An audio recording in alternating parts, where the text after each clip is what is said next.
Caríssimos filhos na fé, a palavra de hoje de Deus que vem no encontro dos nossos corações fala muito sobre a realização do que hoje acontece na nossa igreja. A primeira leitura vai nos falar do pão Lázaro, que na realidade é o pão que preparou a Páscoa do Senhor com seus discípulos, com seus apóstolos. Então, o Senhor preparou esta manhã para nós, né? De uma maneira muito especial para cada um de vocês. E celebrarmos hoje São Pedro e São Paulo, a primeira leitura vai nos dizer assim: Herodes estava para apresentá-lo naquela mesma noite. Pedro dormia entre dois soldados, preso por duas correntes, e os guardas vigiavam a porta da prisão. Eis que apareceu o anjo do Senhor, e a luz iluminou a cela. O anjo tocou o ombro de Pedro, acordou e disse: levanta-te depressa. As correntes caíram-lhe das mãos.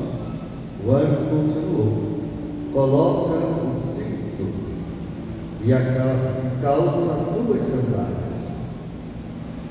Às vezes pode passar bem despercebido esse trecho da palavra para nós. Colocar o cinto, desde o Antigo Testamento, significa se cingir de Deus, né? Estar totalmente cingido do Altíssimo, né? Aquele que se confia a Deus. Estarmos nesta manhã, na Eucaristia, nós nos confiamos ao Altíssimo. Estamos totalmente cingidos. Em alguns momentos, quando os sacerdotes, eu não estou de tudo, mas quando nós colocamos algo que se chama símbolo, né? Que é aquele que amarra na cintura. Né? Geralmente a gente coloca mais na ordenação, né? Ou então na Semana Santa, porque nós estamos cingidos do Altíssimo. Né? E aquele que se cinge do Altíssimo não só se confia, mas confia todos os seus. Olha que maravilha! Confia todos os seus. Significa que todos aqueles que hoje você está rezando, a igreja reza com você. E a maravilha, olha, com você e por você. Porque nós rezamos como Assembleia e o Espírito Santo reza por nós ao Filho no Pai.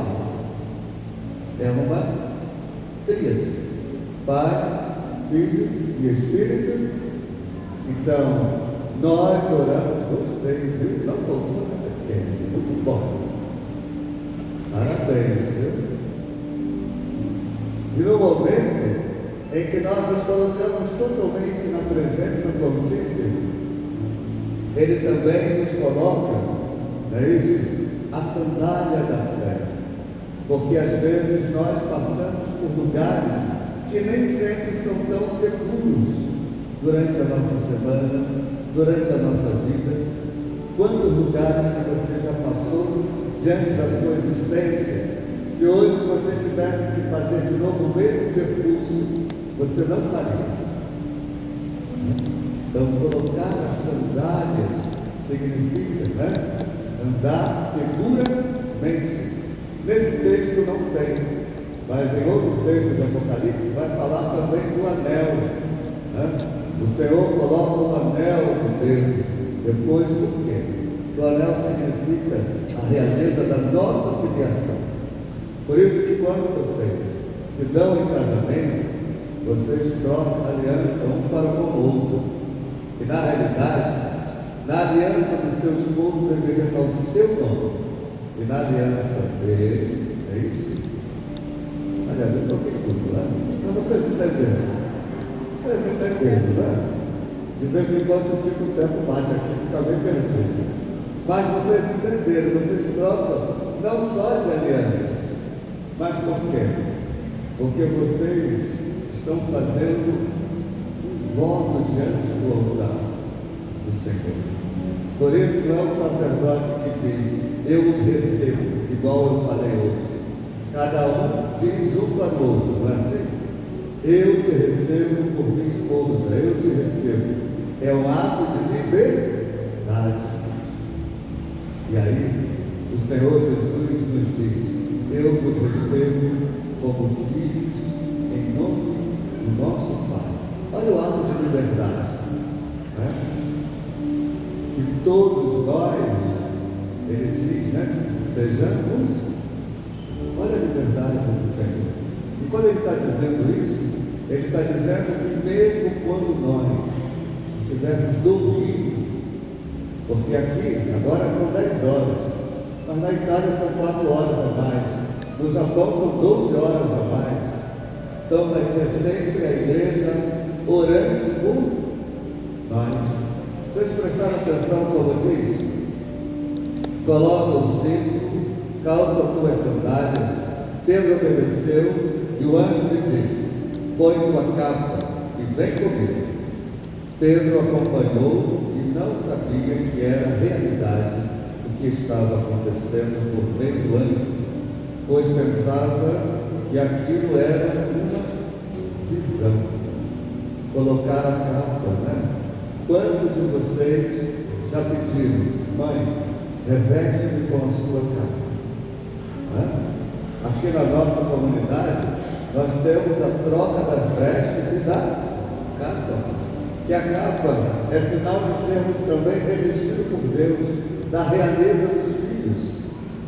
Nossa Senhora, então, que é a ícone de toda a humanidade, ao receber e ser revestida com a capa do Altíssimo, faz com que todos os seus filhos estejam debaixo do seu manto. Por isso que nós falamos Theotokos, que a tradução é Mãe de Deus e dos homens. Então nós estamos debaixo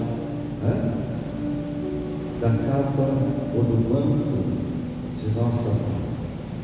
Significa protegidos por ela. E quando entramos por aquela porta, nós estamos protegidos. Qual é a capa que ele protegeu durante 9 meses? Outros 7 que foram mais apressados, né? Outros até menos, né? Mas qual foi a capa que ele protegeu durante? A capa do ventre. Quando nós entramos dentro da igreja, nós estamos dentro do ventre materno espiritual da Santa Mãe Igreja. Então você, neste momento, está revestido de Deus. Por isso, tudo aquilo que te amarrou, que te acorrentou durante a semana, cai por terra, porque os anjos que te acolheram nesta casa, nesta comunidade espiritual, anuncia sobre a sua vida um tempo de graça. É maravilhoso, né? A gente diz que vai à igreja, né? Mas a gente não tem a noção do poder espiritual da igreja sobre a nossa vida, sobre a vida daqueles que nós hoje colocamos diante do sacrifício do altar. E se vocês prestarem atenção no texto, o texto diz assim: eles estavam em oração. Ou seja, Maria e os outros apóstolos e aqueles que já haviam se convertido estavam em oração por aqueles que estão passando dificuldades. Qual foi a mãe que nunca viu um filho passar por dificuldades e deixou de rezar por ele? Muito difícil, não é? Às vezes a mãe esquece até de si mesma para que possa o seu filho, não é isso? Conquistar coisas que às vezes ela tinha desejo de realizar e não conseguiu. Então a Santa Mãe Igreja se coloca em oração pelos seus filhos. Por isso que na oração eucarística nós temos pelos vivos e pelos mortos. A igreja não esquece de nenhum dos seus filhos, em momento algum, nem dos vivos e nem dos mortos. Você pode passar o ano todo sem rezar pelos falecidos da sua família. E aí quando chega no dia 1º de novembro, você lembra que tem que trocar as flores, que tem que pintar o túmulo, mas durante todo o ano a igreja continua continuou rezando por eles. Mesmo quando a gente não coloca a famosa intenção, mas não deixou de ser intenção da igreja rezar por eles, que é a penúltima oração da oração segunda, que vai rezar pelos nossos falecidos, né? E aí depois vai dizer, enfim, né? Nós clamamos a Mãe que lembre de tudo o que nós vamos realizar. Então, a gente acha que às vezes a gente está abandonado e esquecido pela igreja. Não. Nós que às vezes não queremos bater o nosso coração com o coração da igreja. Porque bater o nosso coração com o coração da igreja não é prestar atenção se o irmão é mais santo que eu, se o outro está com isso. Não, isso aí é ele com Deus. Bater o nosso coração com o coração da igreja é dizer, Pai, eu quero sentir aquilo que é espiritual, porque o que é humano em mim eu já conheço. Às vezes é miserável, é mesquinho, é triste, é arrogante, é prepotente. Esse eu já conheço, mas eu quero conhecer aquilo que tu reservaste para mim, aquilo que é espiritual, o amor que é longânimo, que é paciente, o amor que conduz, o amor que é capaz de me refazer as forças toda manhã, o amor que é capaz, como diz o Salmo de Meditação, o anjo do Senhor vem acampar ao redor dos que temem e salvam. Provai e veja quão suave é o Senhor, feliz o homem que tem nele o seu refúgio. Então, provar a cada amanhecer o se refugiar-se em Deus, né? Refugiar-se em Deus é muito mais do que dizer, vem comigo. Refugiar-se em Deus, dá licença, abandonar-se em Deus, né? Deixar e dizer, Pai, segura a minha miséria humana, porque eu quero levantar com o seu Espírito. E quem levanta com a força do Espírito Santo diz assim, nada pode me abalar, porque aquele que não está do meu lado, mas está dentro de mim, é maior do que todas as coisas que foram realizadas. E se é maior do que todas as coisas, eu estou com ele, ele comigo, nada pode ser maior que venha afligir a minha semana ou a minha família, porque nessa Eucaristia eu coloco todas as coisas debaixo dos meus pés. Todas as coisas estão debaixo dos meus pés, e é por isso que ele coloca uma sandália sobre você. É por isso para que quando você pisar, se você está descalço, né? É mais fácil do taco de vidro entrar na pedrinha pequena espetar, mas se você tem uma sola forte, nada pode te furar, nada pode te assolar. E é isso que o Senhor coloca hoje nos seus pés. O Senhor coloca uma nova pisadura para que você possa pisar forte e dizer, nada pode me abalar, porque Deus é comigo. E esse Deus é contigo, porque esse Deus te ama. E aí ele continua dizendo assim, agora está reservada para mim a coroa da justiça, que o Senhor justo juiz me dará naquele dia, e não somente a mim, mas também a todos os que esperam com amor a manifestação da glória de Deus. Vocês perceberam? Tudo é com amor. Tudo é com amor, né? Tudo é com amor e por amor, né? Então, o amor de Deus, né? É o amor que tira aquela melancolia, o amor de Deus é aquele amor que tira a nossa solidão, né? Vocês acham que para de sentir solidão? Também sente, porque quando todo mundo vai para casa, aí vocês sentam em casa, aí tem um filho que perturba, tem um marido que pede alguma coisa, tem não sei quem, né? E o padre, você não gosta muito de assistir televisão, tem que deitar e ler um livro até o sol chegar. Todo mundo passa por solidão. Todo mundo passa. A única diferença é como nós tratamos a nossa solidão. Se você trata bem a sua solidão, ela passa a ser uma amiga. E não um momento de angústia, mas uma amiga. E a solidão que se torna amiga é a solidão que traz tempo para você refazer aquilo que está perdido e abandonado dentro de você mesmo. Essa é a diferença de como estamos vivendo e de como colocamos a nossa vida diante do Senhor. E para finalizarmos, diz assim: e vós, quem dizeis que eu sou? Nessa Eucaristia, após o Senhor te revestir, te colocar sandálias, te convidar para fazer a Páscoa com Ele, porque cada Eucaristia é uma Páscoa com o Senhor. É Ele que traz o que rompe com as tristezas e nós que levamos aquilo que Ele faz ser forte durante a nossa semana. Quem tu dizes que é o Senhor na sua vida? Quem tu dizes que é o Senhor na sua história? Quem tu dizes que é o Senhor hoje na sua casa, na sua família? Porque às vezes a gente diz assim: eu vou à igreja, mas eu nem espero mais que Ele vá comigo. Se você fala isso, por que você vem à igreja?